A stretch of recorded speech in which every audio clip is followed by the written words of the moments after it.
విశాఖపట్నం జిల్లా కేంద్రంలో మానవ అక్రమ రవాణాపై జరిగిన వర్క్షాప్కు హోంమంత్రి అనిత హాజరయ్యారు. ఇక బాండెడ్ లేబర్, హ్యూమన్ ట్రాఫికింగ్లో అధికంగా చిన్నారులు, మహిళలు ఉన్నట్టు తెలుస్తోంది. లీగల్, పోలీస్ వ్యవస్థలు సక్రమంగా ఉంటేనే ప్రజాస్వామ్యం పటిష్టంగా ఉంటుందన్నారు.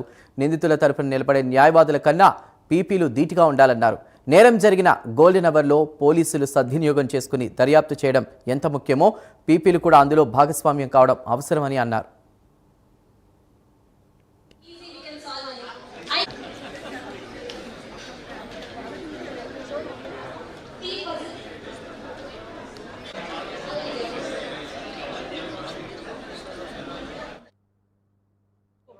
టెన్యూర్ అండ్ క్యాడర్ ఇద్దరు కూడా పబ్లిక్ ప్రాసిక్యూటర్స్ అందరూ కూడా మంచి వర్క్షాప్ని ఈరోజు ఆర్గనైజ్ చేసుకోవడం, దీనికి ప్రత్యేకంగా మా డిఓపి గారు రామకోటేశ్వరరావు గారు దీనికి అధ్యక్షత వహించి ఈరోజు మనకి లాయర్స్కి కూడా అంటే పబ్లిక్ ప్రాసిక్యూటర్స్కి కూడా కెపాసిటీ బిల్డ్ చేయాలి, వాళ్ళకి ప్రత్యేకంగా శిక్షణ ఇవ్వాలి, వాళ్ళకి కూడా గవర్నమెంట్ తరపు నుంచి అన్ని రకాల సహాయ సహకారాలు అందాలి అని చెప్పి ఉద్దేశంతోనే ఒక మంచి వర్క్షాప్ ఏర్పాటు చేసుకోవడం.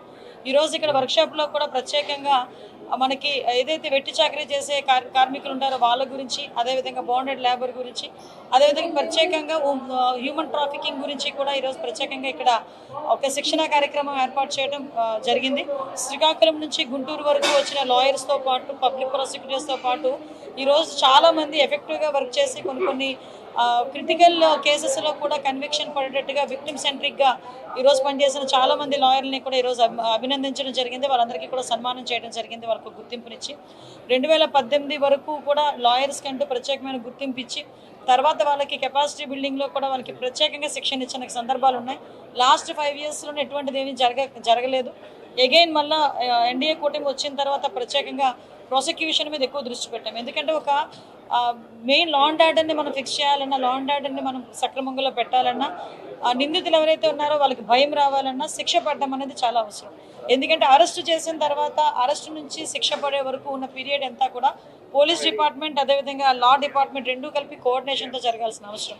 ఎందుకంటే ఛార్జ్ షీట్ ఓపెన్ చేసిన దగ్గర నుంచి కూడా ఓపెన్ చేసే ముందు కూడా లీగల్గా అడ్వైస్ తీసుకొని లీగల్ వాళ్ళని కూడా ఇందులో ఇన్వాల్వ్ చేసే పరిస్థితి. రాష్ట్రంలో ఉన్న 200 మంది ప్రాసిక్యూటర్లకు IJM international justice mission directorate of prosecution ఆధ్వర్యంలో bonded labour and human traffic మీద ఈ విశాఖపట్నంలో వర్క్షాప్ ఏర్పాటు చేయటం అయినది.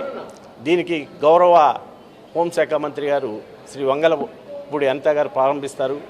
ఈ వర్క్షాప్ యొక్క ముఖ్య ఉద్దేశం ఏంటంటే, ఇవాళ బాండెడ్ లేబర్ అనేది ఒక ముఖ్యమైన చట్టం ఎప్పుడో 1978లో వచ్చినా కూడా బాండెడ్ లేబర్ అంటే మనం అనుకుంటున్నాము బలవంతంగా పనిచేస్తేనే బాండెడ్ లేబర్ చట్టం వస్తుంది తప్ప వేరే వాటిలో రాదు అనే ఒక ఉద్దేశంలో ఉన్నారు మేము కానీ, లేకపోతే పోలీస్ అధికారులు కానీ, ప్రాసిక్యూటర్లు కానీ. దీని మీద అవగాహన చేసి ఈ బాండెడ్ లేబర్ చట్టం అంటే బలవంతంగా పనిచేయించడమే కాదు, ఫోర్స్ఫుల్గా సోషల్గా కానీ, ఎమోషనల్గా కానీ, మెంటల్గా కానీ వేరే ఎటువంటి బ్లాక్మెయిలింగ్ కానీ బలవంతంగా కానీ పని చేయించుకున్నా కూడా సోషల్ బాయ్కాట్ లాంటి పనులు కూడా చేసినా కూడా ఈ బాండెడ్ లేబర్ చట్టం అనేది వస్తుంది.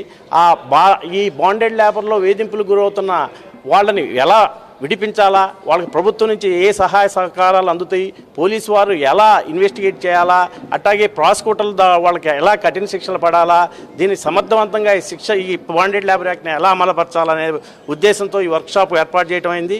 అలాగే మనం తెలుసు ఈరోజు హ్యూమన్ ట్రాఫిక్ అంటే చాలా దాని ఎక్స్పాన్షన్స్ పెరిగిపోయినాయి.